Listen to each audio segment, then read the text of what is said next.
Hello ফিয়াগাস, আসসালামু আলাইকুম। আপনারা সবাই কেমন আছেন? আশা করি সবাই ভালো আছেন। আজকে সবারই জুম্মা মোবারক, সবারই জানাচ্ছি জুম্মা মোবারক। আজকে শুক্রবার মিরপুর পাখিরহাট বসবে, তা আমি সকাল সকাল রওনা দিলাম পাখিরহাটের উদ্দেশ্যে। তা আমার বাসাতে একটা রিক্সা নিয়ে আমি বাড়িলাম প্রথমে আগে নতুন বাজারের দিকে। নতুন বাজার রোডে উঠছি আমরা। এখন আমরা যাব থানার সামনে, থানার সামনে থেকে বাস দিয়ে নেবো, তারপর আমরা যাব মিরপুর আগে। আপনারা সবাই সাথে থাকবেন, আর আমার ভিডিওতে লাইক, একটা কমেন্ট, একটা শেয়ার করে যাবেন অবশ্যই। আর আপনাদেরকে জানাই, মিরপুর কখনো গেলে অথবা পাখি খেলে সবসময় দেখে শুনে পাখি নেবেন বা বিড়াল নেবেন।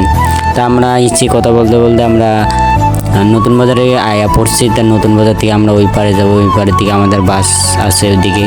আমরা বাসে যে একটা বাস আছে, এই বাসে চললাম। এখানে কিছুক্ষণ ওয়েট করলাম, ওয়েট করার পর তারপর বাসটা আমাদের ছাড়লো। তারপর আমরা রওনা দিলাম সেই মিরপুর পাখিরহাটের উদ্দেশ্যে। 2000 তারপর প্রথমে আইয়া দেখি অনেক সুন্দর সুন্দর লাভ বার্ড পাখি নিয়ে আইছে। তারপর আমরা একটা ককটেল দেখলাম, অনেক সুন্দর একটা ককটেল, দাম চাইছে 3,500 টাকা ফুল টাইম। তারপর আমরা দেখলাম সাদা টিয়া, হলুদ টিয়া, অনেক কিছু। তারপর যেখানে আছে ককটেলের কিছু বেবি রয়েছে, অনেক কালেকশন আজকে অনেক। তারপর একটা পাখি দেখলাম, এই পাখিটা অনেক সুন্দর, ডাকলে কাছে আসে বা অথবা খেলা করে, দাম চাইছে 4,000 টাকা।